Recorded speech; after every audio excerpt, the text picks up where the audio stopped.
పరలోకం చాలా శక్తివంతమే.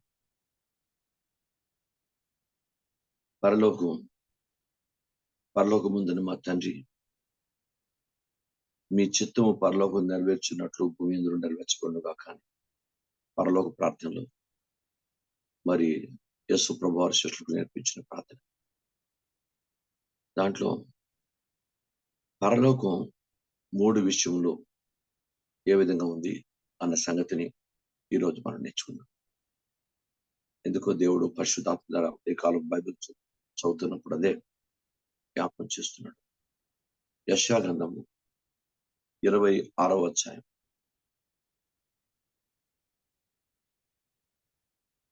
యెషయా గ్రంథము 26వ అధ్యాయం మొదటి 2 వచనాలు. ఆ దినమున యోధా దేశంలో జనులు ఈ కీర్తన పాడుదురు. బలమైన పట్టణం ఒకటి మనకున్నది, రక్షణను దానికి ప్రాకారములుగాను బురుజులుగాను ఆయన నియమించి ఉన్నాడు. సత్యం ఆచరించు నీతిగల జనము ప్రవేశించినట్లు ద్వారములను తీయుడి. మనకి బలమైన పట్టణం ఒకటి ఉంది. పరలోకము బలమైన పట్టణం. దేవుని స్తోత్రం. మొట్టమొదట ఆ బలం ఎందుకంటే దేవుని వాక్యంలో అక్కడ ప్రార్థనా బలం ఉంది. ఎందుకంటే యేసుక్రీస్తే అక్కడ విజ్ఞాపనకర్తగా ప్రార్థన చేస్తుంటాడు. దేవదూతలు, శరాపులు, కెరూపులు అందరూ దేవుని స్తుతిస్తూ ఉంటారు, దేవుని ఆరాధన చేస్తూ ఉంటారు. కానీ యేసుక్రీస్తు వాడు గొప్ప విజ్ఞాపన చేస్తూ ఉంటాడు. బైబిల్ గ్రంథం చెప్తుంది, దేవుడు ఆయన్ను విజ్ఞాపన చెడుకు నియమించాడు. దివారాత్రంలో విజ్ఞాపన జరుగుతూ ఉంటుంది. అక్కడ యేసు ప్రభు ఒక్కడే ప్రార్థన చేస్తుంటాడు. మిగతా వారందరూ ప్రభువును స్తుతిస్తూ ఉంటారు. బలమైన పట్టణం, అక్కడ ప్రార్థనా బలం ఉంది. రెండోది, తండ్రి కుమార పరిశుద్ధాత్మ దేవుని శక్తి చాలా శక్తివంతమైనది. అక్కడ అగ్ని బలిపీఠం ఉంది. బైబిల్ గ్రంథాన్ని పరిశీలిస్తే యెషయా దర్శనంలో చూశాడు. దేవదూత కారునిప్పుతో తీసుకొచ్చి యెషయా పెదవులు తగిలించగా యెషయా పవిత్రపరచబడినట్టు లేఖనాలు 6వ అధ్యాయంలో యెషయా గ్రంథం. నువ్వు ఆ కారునిప్పు తీసుకొచ్చి అంటాడంటే అక్కడ బలిపీఠం ఉంది, అగ్ని బలిపీఠం. దేవుని స్తోత్రం. కనుక బైబిల్ గ్రంథం ఉంది, అక్కడ దేవుని మందస్సం ఉంది. అక్కడ అంటే ఎన్ని దైవికమైనటువంటి పరిస్థితులు అక్కడ సంతరించుకుని ఉన్నాయి. తండ్రి కుమార పరిశుద్ధాత్మ దేవుడు అక్కడ సంపూర్ణ బలం. అది బలమైన పట్టణం. భూమి మీద కాదు, ప్రపంచంలో మొత్తం అంటే ఆ బలమైన పట్టణం ఏంటంటే పరలోకం. అక్కడ బలమైన పట్టణం అంటే దాని అర్థం ఏంటి? క్రైస్తవుడు భూమి మీద ఒక హెవెన్, ఒక పరలోకం. ప్రతి క్రిస్టియన్, వాడు పెద్దవాడైనా చిన్నవాడైనా, పెద్దవాడైనా చిన్నవాడైనా, ఎవరైనా వయసుతో నిమిత్తం లేదు కానీ ప్రతి ఒక్కరు యవనస్తులు అందరూ కూడా ఒక భూమి మీద ఒక పరలోకంగా ఉండాలి. నువ్వు ఒక బలమైన వ్యక్తిగా ఉండాలి. సాధారణ వ్యక్తి ఉండకూడదు, నిరసించిన వ్యక్తి ఉండకూడదు, శారీరక సంబంధమైన వ్యక్తి ఉండకూడదు, ప్రకృతి సంబంధమైన వ్యక్తి ఉండకూడదు, అయినా స్పిరిచువల్ వీక్నెస్ నీకు ఉండకూడదు, ప్రార్థనలో వీక్నెస్ ఉండకూడదు, ఆత్మీయతలో వీక్నెస్ ఉండకూడదు, విధేయతలో, పరిశుద్ధిలో, నమ్మకత్వంలో, నీతిలో, విశ్వాసంలో వీక్నెస్ ఉండకూడదు. బలం ఉండాలి. బలము గల పట్టణంలో బలవంతులే ఉంటారు. అక్కడ దేవుని స్తోత్రం. లాజరు ఇక్కడ బలహీనుడు, కానీ పరలోకం వెళ్ళినప్పుడు బలవంతుడు. ఇక్కడ భోజనం లేక, ఇక్కడ లేక, కేవలం ప్రభు కొరకు నమ్మకమైనటువంటి జీవితం జీవించి యోగ్యంగా దేవుని రాజ్యానికి వెళ్ళిన వాడు లాజరు. అతను అక్కడ బలవంతుడే. ఎందుకంటే ఆత్మీయతలో అతను బలవంతుడు. దేవునికి స్తోత్రం. కనుక దేవుని పాదాల దగ్గర క్రైస్తవ సంఘానికి నిరీక్షణ ఏంటంటే మనకు బలమైన పట్టణం అవుతుంది. ఆ పట్టణము ఎప్పుడు బలమైన పట్టణమే, ఎప్పుడు నిరసించదు, ఎప్పుడు కాపు కాస్తుంది, ఎప్పుడు అక్కడ దావీదు 12 అతని కాపులు కలిగినటువంటి వృక్షాలు ఆ యొక్క నీటి ఒడ్డున ఉన్నాయి. అక్కడి నుంచి పరలోకం నుంచి నది ప్రవహించి, పరలోకం నుంచి నది ప్రవహిస్తుంది, అగ్ని కూడా ప్రవహిస్తుంది. పరలోకం అంత అగ్నితో ఉండగా అది బలమైన పట్టణం. అది క్రైస్తవుడు దైవవాక్యంతో, దేవుని ఆత్మతో, దేవుని జ్ఞానంతో, దేవుని కృపతో, దేవుని అభిషేకంతో, దేవుని సంబంధమైన వాక్యంతో నింబడి బలమైన వాడిగా ఉండాలి. భూమి మీద బలవంతులు ఎవరంటే క్రైస్తవులు. 6 ప్యాక్ 8 ప్యాకులు కాదు. వారు శారీరక బలవంతులు. భూమి మీద బలవంతులు ఉండే క్రైస్తవులు. ఎందుకంటే వాళ్ళ దగ్గర ప్రార్థనా బలం ఉంటుంది, రక్షణ బలం ఉంటుంది, ఆత్మీయ బలం ఉంటుంది, అభిషేక బలం ఉంటుంది, విశ్వాస బలం ఉంటుంది. ఇలా దైవిక బలాలతో నిండుంటారు దేవుని బిడ్డలు. కనుక దైవ ప్రజలు దేవుని దృష్టికి బలమైనటువంటి ప్రజలు. కనుక మనకు బలమైన పట్టణం ఒకటి ఉంది దేవుని. మనకు నమూనా ఉంటే జీసస్. ఆయన జెరాక్స్ మనకి తండ్రి ఒక నమూనాని ఇచ్చాడు. ఆయన బలవంతుడు, ఆయన పేరే బలవంతుడు, తండ్రి మహాబలవంతుడు. పరిశుద్ధాత్మ శక్తి అంటే అంతకన్నా మించినటువంటి బలం లేదు. కనుక మరి తండ్రి కుమార పరిశుద్ధాత్మ దేవుని సంపూర్ణ బోధలో, సంపూర్ణ విశ్వాసంలో, సంపూర్ణ ఆత్మలో, సంపూర్ణ దైవ నిశ్చయతలో ఉంటే మనం బలంగానే ఉంటాం. అనవసరంగా తప్పుడు బోధలు, చెప్పుడు బోధలు, తప్పుడు మన దైవాకార వ్యతిరేకమైన వాటికి వీటికి జాగ్రత్త. ఎవరు ఏంటి మనకు తెలీదు. మనని వినియోగించుకోవడానికి, మన ఆశ్రయం చేసుకోవడానికి, మన దగ్గర డబ్బుల గురించి కానీ, మన దగ్గర గురించి అనేక రీతిలో మనని ప్రయత్నం చేయడానికి అనేక రకాల తప్పుడు బోధకులు కూడా ఉంటారు ప్రపంచంలో. చాలా జాగ్రత్తగా మన దగ్గర ఉన్నప్పుడు మన బోధ విన్నట్టు నటిస్తూ ఉంటారు వాళ్ళు. చాలా జాగ్రత్తగా మనం ఉండాలి. ఎవరు ఏది అన్నది మీకు అర్థమైందా? క్రైస్తవులు, నేను మీకు ఒకసారి చెప్పాను, గుర్తుందో లేదో. మా ఇంటికి చాలా అప్పుడప్పుడు నెలకు 2 నెలలకు ఒక ఆయన వస్తుండేవాడు. నేను జ్ఞానపురంలో ఉన్నప్పుడు వస్తుండేవాడు. దైవసేవకుడు, పేదవాడు దైవసేవకుడు. ఏదో దేవుని కృపను బట్టి నాకు ఇచ్చిన ప్రార్థన చేసి పంపించేవాడిని, ఏదో నాకు కలిగింది ఇచ్చేవాడు, వెళ్ళిపోతుండేవాడు.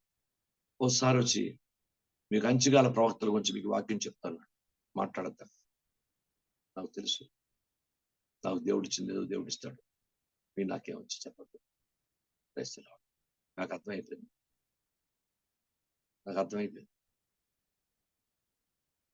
వెళ్ళిపోండి, క్రైస్తవులు మళ్ళీ ఇప్పుడు రాకండి. దేవుని స్తోత్రం. మమ్మల్ని పడితే నాకు బాధ. కనుక బైబిల్ గ్రంథం దేవుని వాక్యం చెప్తుంది, ఎవరు ఎలాంటి ఏంటో పరిస్థితి మనకు తెలీదు. చాలా జాగ్రత్త కలిగి ఉండాలని ప్రభు యొక్క ఆత్మ మాట్లాడుతున్నాడు. బలమైన పట్టణం మనకు ఉంది. గొప్ప నిరీక్షణ ఏంటంటే క్రైస్తవ బిడ్డలకి మంచి బలమైన పట్టణం ఉంది. అందుకే భూమి మీద పరలోకాన్ని పోలిన బలం మన దగ్గర ఉండాలి. ఆలోచించండి. 12 ప్రాకారాలు, ఎత్తైన ప్రాకారాలు, చాలా బలమైన ప్రాకారాలు. కనుక దేవుని బిడ్డలు, నువ్వు బలవంతుడు కాకుండా ఉండకూడదు. నువ్వు నీరసంగా, శారీరకంగా, మామూలుగా ఆత్మీయంగా నీరసంగా ఉండకూడదు. మానసికంగా నీ మనసు వీక్ కాకూడదు, నీ ఆత్మీయత వీక్ కాకూడదు.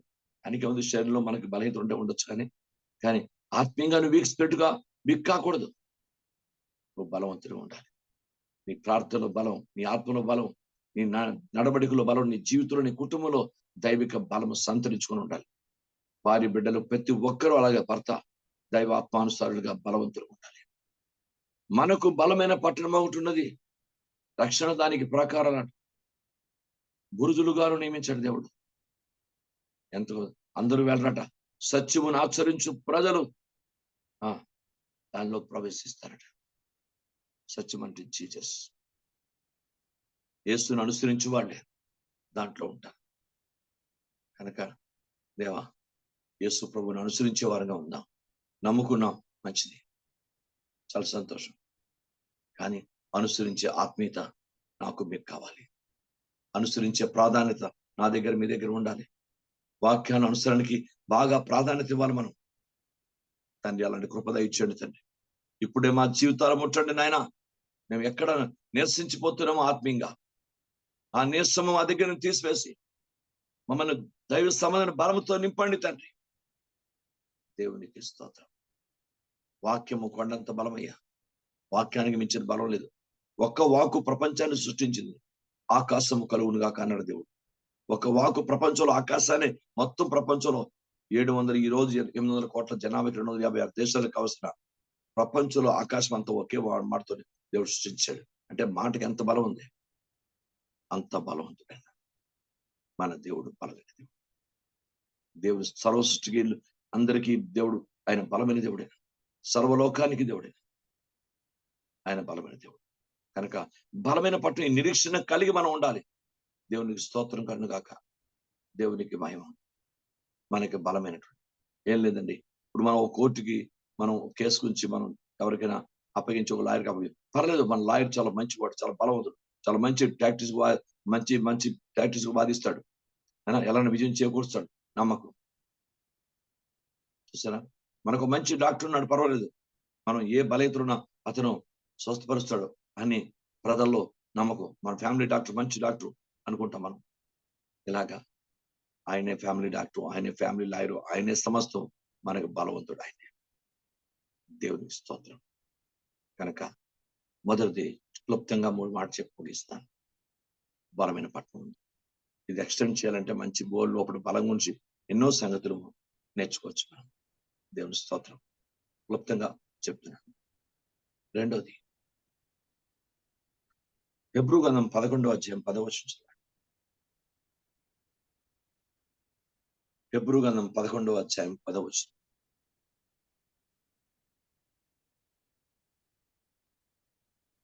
ఏలయనగా దేవుడు దేనికి శిల్పియు నిర్మాణకుడునై ఉన్నాడో పునాదులు గల పట్టణం కొరకు అబ్రహాం ఎదురు చూచుండెను. మనకు దేవుడు అనుగ్రహించబోతున్న పట్టణము పునాదులు కలిగిన పట్టణం. దేవుని స్తోత్రం. ఆ పునాదులు మామూలు పునాదులు కాదు. ఆ ప్రాకారాలే అంత ఎత్తు అయితే పునాదులు ఎంత బలంగా ఉంటాయి. పరలోక పునాదులు ఎంత గొప్ప ఉంటాయి. సియోన్లో రాయిని పునాదిగా వేసిన వాడు నేనే. మన పునాది జీసస్. అపోస్తలుల బైబిల్ గ్రంథంలో ఉంది, మీరు క్రీస్తు యేసు ముఖ్యమైన మూల రాయినట్టుగా అపోస్తలులు ప్రవక్తలు వేసిన పునాది మీద మీరు కట్టబడి ఉన్నారు. ఎఫెసీయులకు రాసిన పత్రికలో రాస్తాడు. కానీ దేవుని గ్రంథం చెప్తుంది మనకు బలమైన పట్టణం ఉంటుంది. రెండోది అది ఆ పట్టణం పునాదులు గల పట్టణం.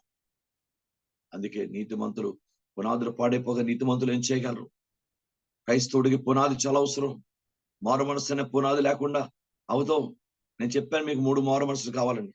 రక్షణార్థమైన మారు మనసు, జీవార్థమైన మారు మనసు, రూపాంతరం చెందిన మారు మనసు. 3 మారు మనసులు కలిగి ఉంటేనే ఆ రక్షణ పొందిన వ్యక్తి బలంగా ఉంటాడు, ఆత్మీయంగా ఉంటాడు. అసలు మారు మనసు అనే పునాది లేకుండా ఎంతో మంది క్రైస్తవులు చలామణి అయిపోతున్నారు ప్రపంచంలో. ఎంతో మంది నేను క్రిస్టియన్ అని చలామణి అయిపోతున్నారు. ఎవరు ఎలా చలామణి అయినా పనిచేయదు. దేవుని దృష్టికి సరైన పశ్చాత్తాపం, సరైన మారు మనసు, సరైనటువంటి వాక్యానికి యోగ్యమైనటువంటి జీవితం లేకుండా ఆ బలమైనటువంటి రాజ్యానికి, బలమైన పట్టణానికి వెళ్ళే అవకాశం ఉంది. కనుక క్రైస్తవ జీవితంలో పునాదులు చాలా ఇంపార్టెంట్. పునాదులు. నీ దగ్గర పునాదే లేకపోతే ప్రయోజనం లేదు. సరైన పశ్చాత్తాపం లేకుండా, సరైన మారు మనసు లేకుండా ఏదో క్రైస్తవునిగా అనే పేరుకు మనం ఎవరైనా ప్రపంచంలో జీవిస్తే అది దేవునికి విరుద్ధమైనటువంటి పరిస్థితి. ఎవరు అలా వద్దు. తండ్రి కృప చూపించమని ప్రార్థన చేద్దాం. మా నాన్న క్రైస్తవుడిని అయితే నేను క్రైస్తవుడిని రీతిలో నాకు చాలదు, ఉండలేను. మా నాన్న క్రైస్తవుడైతే నేను క్రైస్తవుడిగా ఉండాలంటే నా జీవితంలో సరైన పశ్చాత్తాపం, సరైన మారు మనసు ఉండాలి. ప్రజలకు తెలియక పరలోక వారసత్వంగా, క్రైస్తవం వారసత్వంగా ఎంచుతూ ఉంటారు. వాక్యానుసారం అయితే కాదు. క్రైస్తవుడు చెప్పాను మీకు, మా నాన్న క్రైస్తవుడైతే మా నాన్నకి దేవుని రాజ్యం ఇస్తాడు. నేను వాక్యానుసారంగా. క్రైస్తవుడు అంటే అర్థం ఏంటి? బైబిల్ గ్రంథంలో దేవుని యొక్క వాక్యం. క్రీస్తుని కలిగిన వాడు క్రైస్తవుడు. క్రైస్తవులో పుట్టినవాడు క్రైస్తవుడు కాదు. జాగ్రత్తగా గమనించాలి. ఇది ప్రపంచానికి మనకున్న తేడా. ఇది జనరల్ గా ఒక కులంలో పుడితే కులస్తులందరూ కులస్తులు అవుతారు. మతాలు పుడితే మతాలు అందరూ మతస్థులు అవుతారు. ఒక గోత్రం పుడితే కుటుంబం అంతా అదే గోత్రానికి సంబంధించి. కానీ క్రిస్టియానిటీ అలా కాదు, క్రైస్తవ్యం అలా కాదు. ఎందుకంటే తండ్రి మారు మనసు పొంది బాప్తిసం పొందుకున్నా కుమారుడు ఖచ్చితంగా మారు మనసు పొంది పొందుకుంటేనే తండ్రికి వారసుడు కాగలడు. ఇది వాక్యానుసారం, స్పిరిచువల్ గా నేను చెప్తున్నా, శారీరంగా కాదు. కనుక బైబిల్ గ్రంథం చెప్తుంది సరైనటువంటి 3 మారు మనసులు లేని పునాది నీ దగ్గర, సరే మారు మనసు గల పునాది నీ దగ్గర లేకపోతే ఇంకా జీవితం ఎంత ఎదిగినా, ఎంత ప్రయత్నించినా, ఎంత చేసినా ప్రయోజనం శూన్యం అవుతుంది. సరైన పశ్చాత్తాపం, సరైన మారు మనసు, వాక్యం ప్రకారం పాపాన్ని ఒప్పుకొని విడిచిపెట్టిన ఖచ్చితమైన జీవితం దేవుని వాక్యానుసారం ఉండాలి మనకి. అది లేకపోతే మనం సరైనటువంటి పునాదులు గల ఆ పట్టణానికి మనం వారసులు కాకపోతే. అబ్రాహాము ఎంత ప్రార్థించాడో, ఎంత ఏడ్చాడో, ఎంత మొరపెట్టాడో, ఎంత ఆయన దగ్గర విధేయత ఉంది, విశ్వాసం ఉంది, దేవునికి అనుకూలమైన సమర్పణ జీవితం దేవుడు అడిగింది ఇవ్వడానికి అవసరం దైవికమైన ధైర్యం ఉంది, అన్ని ఆయన దగ్గర ఉన్న కమిట్మెంట్ ఉంది, ఇవన్నీ ఉండి ఆయన అందుకే ఆయన దేనికి దేవుడు శిల్పి నిర్మాణకుడు అయి ఉన్నాడు. పునాదులుగా ఆ పట్టణం కొరకు ఎదురు చూస్తున్నాడు. డబ్బు గురించి ఎదురు చూడలే, లోకం గురించి ఎదురు చూడలే, ఎవరు సన్మానిస్తారని ఎదురు చూడలే, ఎవరు ఏదో చేస్తారని, ఎవరు అనుగ్రహిస్తారని చూడలే. ఆయన చూసేదల్లా కూడా పునాదులు గల పట్టణం గురించి. ఆ పట్టణానికి సరైన పునాదులు ఉన్నాయి, గొప్ప ప్రకారాలు, సరైన బలమైన పునాదులు. ఎందుకంటే దేవుడే దానికి పునాది వేశాడు. సృష్టి యావత్తులో ఎవరు కూడా అలాంటి నిర్మాణం చేయలేరు. దేవుని స్తోత్రం. దేవుడే దానికి నిర్మాణకుడు. దేవుని స్తోత్రం కన్నుగాక. గుర్తుపెట్టుకోండి, దేవుని వాక్యం నుంచి సొలొమోను ప్రార్థన మందిరానికి ఎంతో విలువ బైబిల్ గ్రంథాన్ని పరిశీలిస్తే. ఎందుకంటే సొలొమోను ప్రార్థన మందిరం అంతా దేవదారు మానుతోను దైవికుని మంచి ఆనాడు దావీదు కూడబెట్టినటువంటి మంచి రాళ్ళు, మంచి మంచి రత్నాలతో వాటితో వీటితో పొదగబడి దేవునికి అనుకూలంగా దేవునికి మహిమకరంగా కట్టబడిన మందిరం. దేవుడే సొలొమోను మందిరం కట్టడానికి కోరుకున్నాడు. Praise the Lord. గమనించండి. కనుక దేవుని పాదాల దగ్గర పరలోక ఒక్క భూమి మీద ఉన్నటువంటి యెరూషలేమే ప్రార్థనా మందిరమే. అది 2 సార్లు తోయబడి, 2 సార్లు నాశించబడి, 3 సార్లు మళ్ళీ కట్టబడింది. మీకు అర్థంగా 2 సార్లు దాని మీద దాడి జరిగింది. కనుక బైబిల్ గ్రంథం చెప్తుంది దేవుని వాక్యంలో అలాంటి పట్టణాన్ని, అలాంటి దానికి పునాదులు, ఎలాంటి పునాదులు? యెరూషలేము పునాదులు. అంటే దాన్ని బట్టి దేవుని రాజ్యం పునాదులు ఎలా ఉంటాయి? దేవుడు దానికి నిర్మాణకుడు. దేవునికి స్తోత్రం కలుగును గాక. కనుక ఈ రోజు తండ్రి పాదాల దగ్గర నేను సరైన పునాది కలిగిన వ్యక్తిగా నన్ను మార్చండి ప్రభు.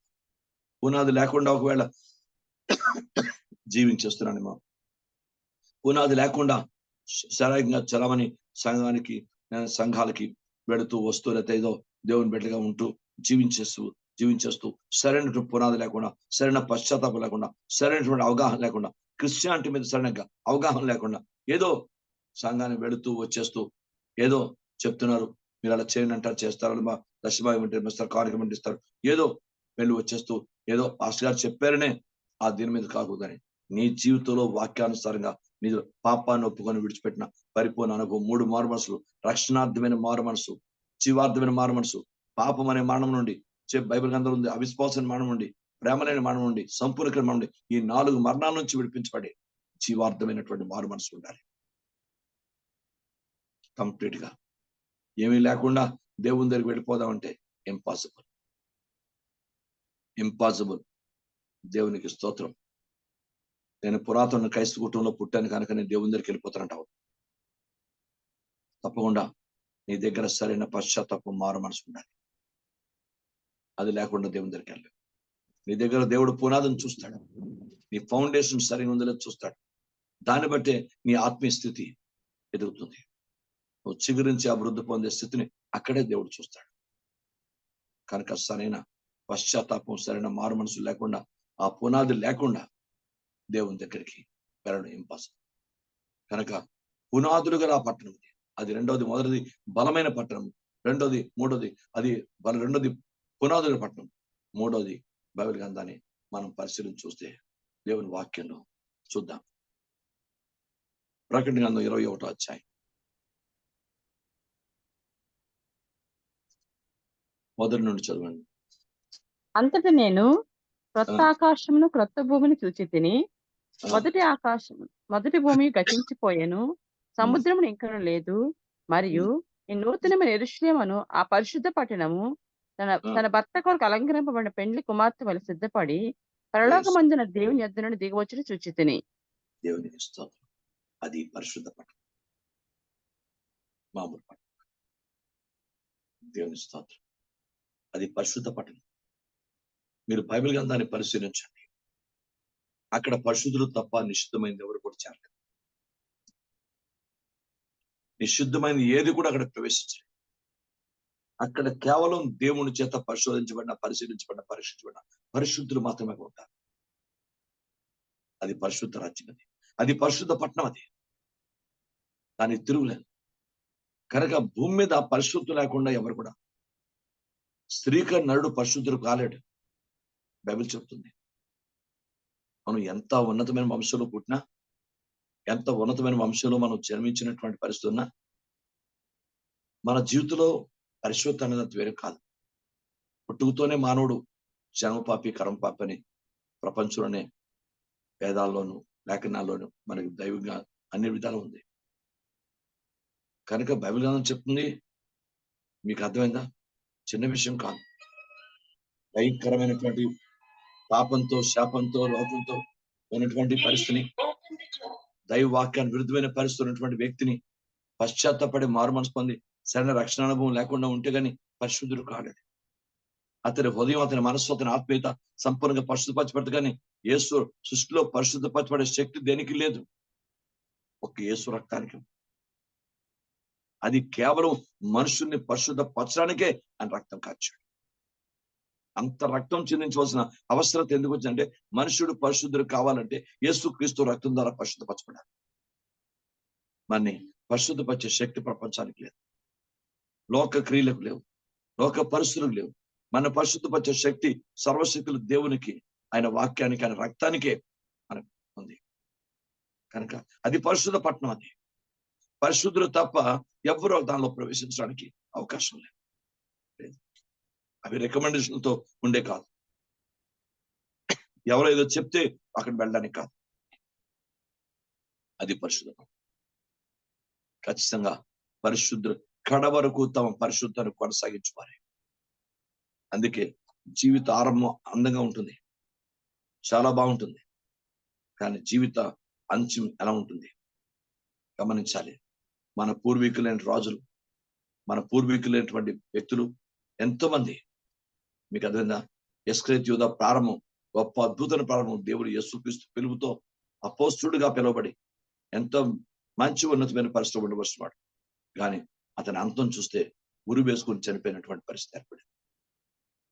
సౌలు ఎంత ప్రారంభం చాలా దీని ఉంది, తర్వాత తర్వాత తర్వాత తన జీవితం దైవ చిత్తాన్ని వ్యతిరేకంగా వెళ్ళటం వల్ల అతని పరిస్థితిని దేవుని విడిచి వేరుకొని ఆశ్రయించి వాక్యానికి విరుద్ధంగా అతడు దైవ చిత్తాన్ని వ్యతిరేకంగా కర్ణ పిశాచి గల స్త్రీని అతడు ఆశ్రయించడం వల్ల అతడు మరణాన్ని పొందినట్లు లేఖనాలు చెప్తున్నాయి. బైబిల్ గ్రంథం పరిశీలించండి దేవుని వాక్యంలో. కనుక దేవుని వాక్యానుసారంగా నేను మీరు కూడా నేర్చుకుందాం. తండ్రి, నిజమే పరిశుద్ధ అన్నది ఎక్కడి నుంచో దేని నుంచో మనకు రాదు. ఎవ్వరూ మనకి పరిశుద్ధపరచలేరు మనకి. ఎందుకంటే యేసుక్రీస్తు ప్రత్యేకంగా కారణ జన్ముడు. దేవుడు అతన్ని ప్రత్యేకంగా మానవుని యొక్క పవిత్రత గురించి ఆయన పుట్టించాడు, మానవుని గురించి రక్షణ గురించి ఆయన పుట్టించాడు, మానవుని మనుగడ గురించి పుట్టించాడు, మానవునికి పవిత్రత నేర్పించడంతో పుట్టించాడు, మానవుని పరిశుద్ధపరిచి నిత్యత్వానికి నడిపించడం పుట్టించాడు, దేవుని రాజ్య వ్యాప్తి కొరకు ప్రత్యేకంగా పుట్టించాడు. కనుక దేవుని రాజ్యం భూమి మీద ఎవరు అంటే దేవుని బిడ్డ లేక యేసు రక్తంలో కడగబడినవాడు, పరిశుద్ధపరచబడినవాడు క్రైస్తవుడు అనే దైవిక సూచన అని.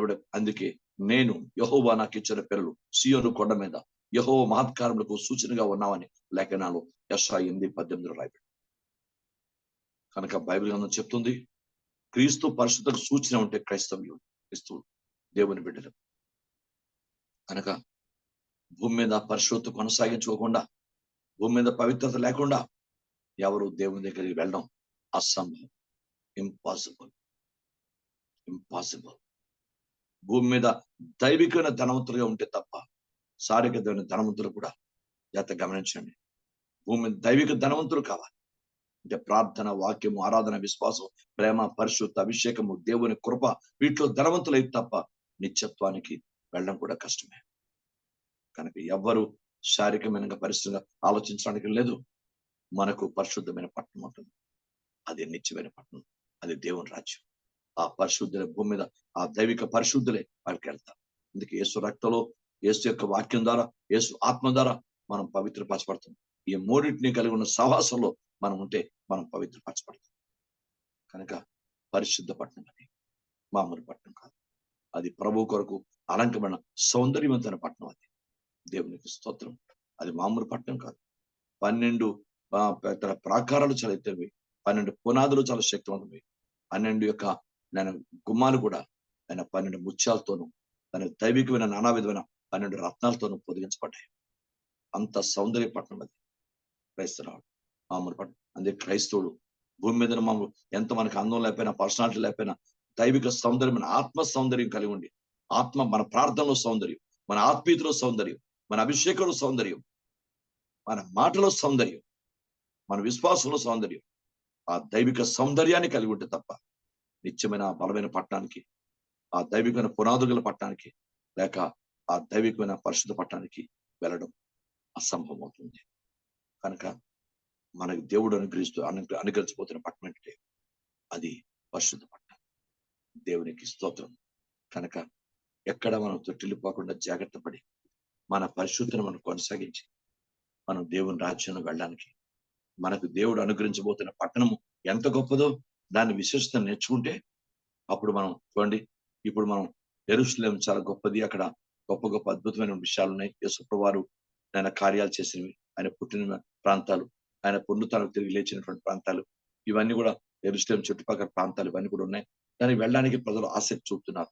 దాని గురించి మనం వినటం వల్ల, మనం చూడలేదు, కొన్ని చెప్పిన వారు వినటం వల్ల, వాళ్ళు వీడియో చూపించడం వల్ల మనం, అలాగే ప్రపంచంలో అమెరికా లేక ప్యారిస్ లేక రకరకాల అందమైన పట్టణాలు ఏవైతే ఉన్నాయో ఇవన్నీ మనం ప్రపంచంలో 7 వింతలు గల పట్టణాలు రకరకాలవి ఇవన్నీ మనం చూడు. ఆ ప్రపంచ సౌందర్యం కనీసం ఒక్కసారినా ఏదో ఆర్థిక స్తోమత ఉంటే అలాంటి పట్టణం చూడాలి అన్న ఆశ కలుగుతుంది.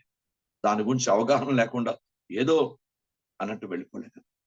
అలాగే దేవుని రాజ్యానికి వెళ్ళాలంటే ఏదో కాదయ్యా, ఏదో కాదు, తప్పకుండా యేసుక్రీస్తు ద్వారా మాత్రమే, ఆయన రక్తంలో కడగబడుతూ మాత్రమే, ఆయన ద్వారా పరిశుద్ధపరచబడుతూ మాత్రమే, ఆయన పరిశుద్ధ జీవితం మనం కూడా కలిగి జీవితం, మనందరూ కూడా ఆ విధమైన దైవిక పరిశుద్ధ జీవితం జీవించడం మాత్రమే, దాని వల్ల మాత్రమే నిత్యత్వంలోకి ప్రవేశించడం అవుతుంది. మనకు మన పట్టణము 3 విధములు కలది. ఒకటోది మొట్టమొదట మరి మన పట్టణము బలమైన పట్టణం, దేవుడు అనుగ్రహించే పరలోక పట్టణం. రెండవది అది దేవుని వాక్యం ప్రకారం కూడా శక్తివంతం. ఇప్పుడు చెప్పాను మీకు, మర్చిపోకండి. దేవుడి స్తోత్రం. పునాదులు గల పట్టణం. మామూలు పట్టణం. పునాదులు గల ఆ, పట్టణం. పునాదులు పునాదులు గల పట్టణం. పునాదులు. మూడవది అది పరిశుద్ధ పట్టణం. పరిశుద్ధ పట్టణం యెరూషలేము, నూతన యెరూషలేము. అదే సౌందర్యం దేవుని స్తోత్రం. కనుక ఈ 3 పట్టణాలు దేవుడు మనకి అనుగ్రహించబోతున్నాడు, మన కొరకు నిర్మించాడు దేవుడు. అందుని బట్టి దేవుని స్తోత్రం. అలాంటి పట్టణాన్ని వెళ్ళడానికి ఎప్పుడు మన జీవితాన్ని ఆయనకు అనుకూలంగా మార్చుకుందాం, ఆయనకు అనుకూలంగా జీవిద్దాం, మన కుటుంబాల్లో అనుకూలంగా అలా కట్టుకుందాం. అలా 3 దైవికమైనటువంటి ఆశీర్వాదాలకు ఈ పట్టణానికి చేరుకునే ప్రయత్నం మనం చేద్దాం. దేవుడు తన పరిశుద్ధ వాక్యం మనం ఇంట్లో దీవించును కాక. ఆత్మ చేత ప్రేరేపించబడి దయచేసి ప్రార్థించండి. పరిశుద్ధుడ మీకు వందనాలు స్తుతులు స్తోత్రం చెల్లిస్తున్నాను ప్రభా. నువ్వు మరొక నూతన అయా రోజును మా జీవితంలో మీరు ఇచ్చారు ప్రభా. మీకు వందనాలు. ఉదయ కాలం ముందు మీ సన్నిధిలో